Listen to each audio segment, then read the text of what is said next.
반갑습니다. 예수는 빛교회입니다. 오늘은 성령을 힘입어 라는 제목으로 사도행전 2장 1절에서 13절까지의 말씀으로 함께 은혜 나누기 원합니다.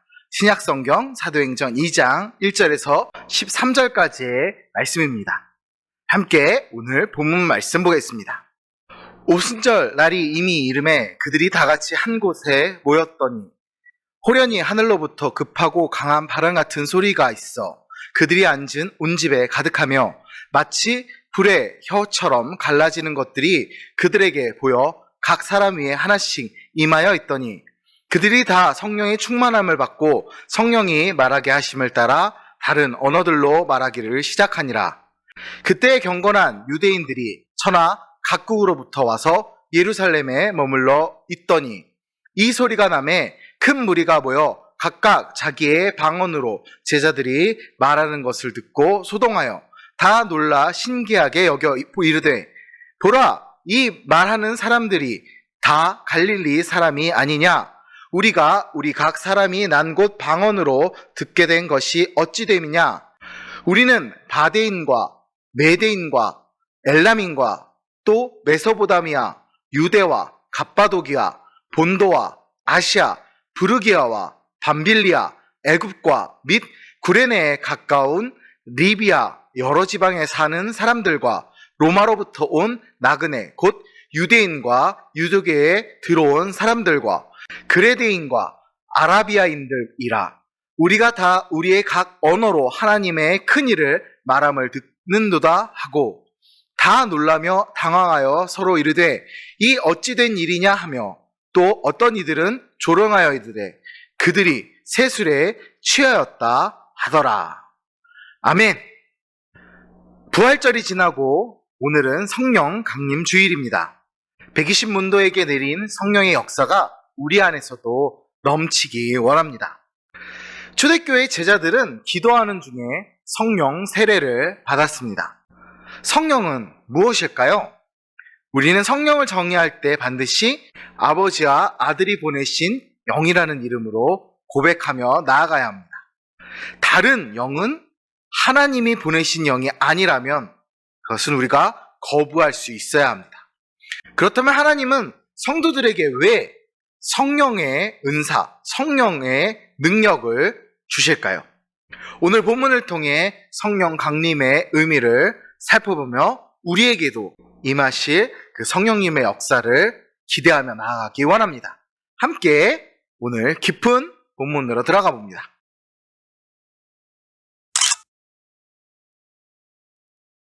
사도행전은 선교를 꿈꾸는 또 선교적 사역을 하고자 하는 그 사역에 열심히 있는 자에게는 교과서와 같은 책입니다. 특히 오늘 본문에서는 등장하지 않지만 종교적, 신학적 그리고 우리에게 믿음에 큰 영향을 준 사도 바울이 이 사도행전 후반부에 그리스도의 복음을 전하기 위한 여정을 그리고 있지요. 오늘 본문에 앞선 제1장에서는 사망의 원세를 이기시고 부활하신 예수님께서 제자들에게 선교의 대사명을 주시며 성령 강림의 약속을 주시고 승천하셨던 사건과 더불어 가룟 유다를 대신하여 마띠아를 새로운 사도로 선출한 기사가 나옵니다. 이러한 내용은 예수님을 중심으로 진행된 복음 전파 사역이 기록된 복음서에서 예수님이 부활, 승천하신 후 이제 사도들을 중심으로 복음이 확장되는 역사들을 기록한 사도행전으로 이어지는 전환의 과정을 보여주시지요. 이제 예수님을 따르는 제자들은 예수님께서 계시지 않는 가운데 사도들이 중심이 된 그리스도의 공동체를 이루게 되었습니다. 오늘 본문이 있는 2장은 바로 이러한 사도들을 중심으로 한 그리스도의 공동체에 예수님께서 약속하신 성령께서 강림하심으로써 예루살렘으로부터 교회가 태동하게 되는 역사적 사건을 다룹니다. 그 가운데서도 1절에서 4절까지는 오순절 성령 강림 사건 자체를 다루고 있습니다. 바로 2장부터 본격적인 사도행전이라 할 수 있지요. 그 전까지는 예수님의 명령과 프롤로그, 서장과 같은 의미였지만 이제 본격적인 사도행전의 시작이 바로 2장의 성령 강림 사건부터입니다. 하나님의 성령을 보낼 것이라 하신 약속은 오순절에 이루어졌습니다. 제자들은 한 장소에 모여 기도에 힘쓰며 성령님을 기다리고 있었습니다. 때가 되면 하나님은 약속하신 바를 이루십니다. 우리 역시 언제나 하나님의 약속의 말씀을 신뢰하며 힘써 기대하며 기다려야 합니다. 성령 강림은 호련히 일어났습니다. 성령은 바람과 불처럼 임하셨습니다. 그 자리에 있던 모든 제자는 다 성령 세례를 받았습니다. 성령 세례는 하나님의 주권에 속한 것이며 하나님의 선물입니다. 이렇게 초대교회는 성령 세례를 받은 일꾼들로 세워졌습니다. 성령의 역사하심으로 제자들은 각각 다른 언어들로 말하게 되었지요. 이것은 예수 그리스도께서 제자들에게 주신 사명과 관련이 있습니다. 다른 언어의 역사는 땅끝까지 이르러 복음의 증인이 되라는 예수님의 사명을 위한 것이었습니다. 사도행전 1장 8절에 이렇게 기록합니다. 오직 성령이 너희에게 임하시면 너희가 권능을 받고 예루살렘과 온 유대와 사마리아와 땅끝까지 이르러 내 증인이 되리라 하시니라. 아멘. 열방의 복음을 전하기 위해 다른 언어는 필수입니다. 이렇게 성령은 복음 전파에 복음 전하는 일을 돕기 위해 제자들에게 임하셨습니다. 능력으로 임하셨고 권능으로 임하셨습니다. 그리고 그 첫 번째 역사로서 방언을 하게 하셨죠. 우리 역시 성령의 도우심을 힘입어 복음에 충성된 일꾼이 되어야 합니다. 우리가 나아감은 스가랴 4장 6절에서 말씀하시듯 힘으로도 능력으로도 되지 않고 오직 아버지와 아들이 보내신 성령으로 되는 것입니다.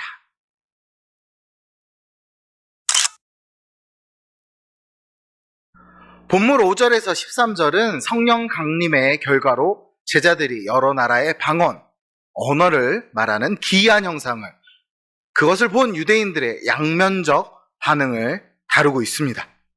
그 가운데 5절은 평소와 달리 이날에 각국에서 온 많은 사람들이 예루살렘에 유하고 있었음을 밝힙니다.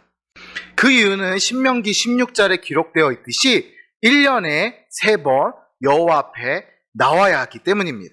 각각 무교절, 칠칠절, 초막절, 유대의 3대 절기지요. 오순절에 각국에 흩어져 있던 경건한 유대인들이 예루살렘에 모여 있었습니다. 이들은 하나님의 율법을 쫓아 살던 경건한 자들이었습니다. 이들을 향해 제자들은 각국의 언어들로 말했습니다.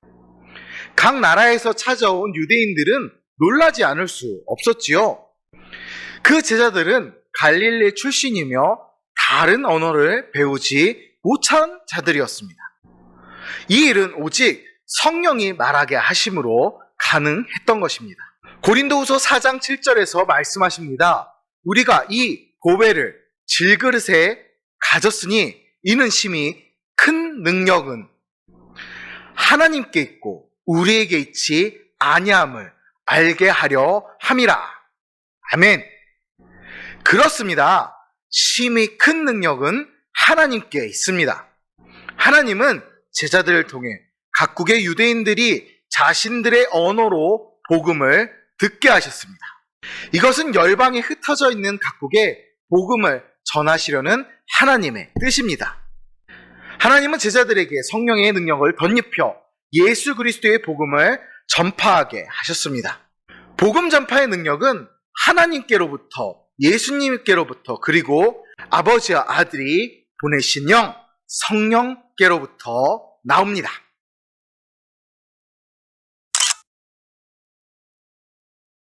이제 9절에서 11절까지 나오는 다양한 지역명은 당시 유대인들이 알고 있는 범위에서의 전 세계, 홀 월드입니다. 오순절에 예루살렘에 찾은 유대인들은 여러 지역에 흩어져 살던 자들입니다. 바데인, 메데인, 엘라민, 유대의 동쪽에서 온 사람들입니다. 또 메소포타미아에서 소아시아 지역인 갑바도기아와 본도에서 애굽 곧 이집트와 로마에서 그레데 섬에서 아라비아 등 다양한 지역에서 온 사람들이 예루살렘에 모였습니다. 앞서 말씀드렸듯이 유대의 3대 절기, 오순절을 지키기 위해서지요. 신비로운 역사는 제자들은 이들의 각각의 언어로 복음을 전했다는 것입니다. 11절 하반절에 하나님의 큰 일은 예수 그리스도의 죽음과 부활과 승천, 곧 이 복음 전파를 말씀하시는 것입니다. 복음 전파는 제자들에게 맡겨진 지상명령이며 사명입니다. 하지만 제자들의 방언을 들은 모든 유대인들이 호의적이었던 것은 아니었습니다. 이들 중 일부는 제자들이 세술에 취했다며 성령의 역사를 조롱했습니다. 이렇게 복음이 전파될 때 영접하는 자도 있고 거부하는 자도 있습니다. 이 시대를 살아가면서도 마찬가지지요. 수많은 비판적 시각으로 기독교를 바라보는 사람들이 신앙을 폄하하기도 공격하기도 합니다. 그러나 우리는 복음을 조롱하는 자들을 개의치 말고 충성스럽게 복음을 전해야 합니다. 우리의 사명은 제자들과 다르지 않습니다. 우리가 바로 그리스도의 제자입니다. 하나님은 우리를 그리스도 예수의 제자로 부르셨습니다. 바로 아버지와 아들이 보내신 성령의 힘으로 우리가 바로 증거자가 되어야 합니다.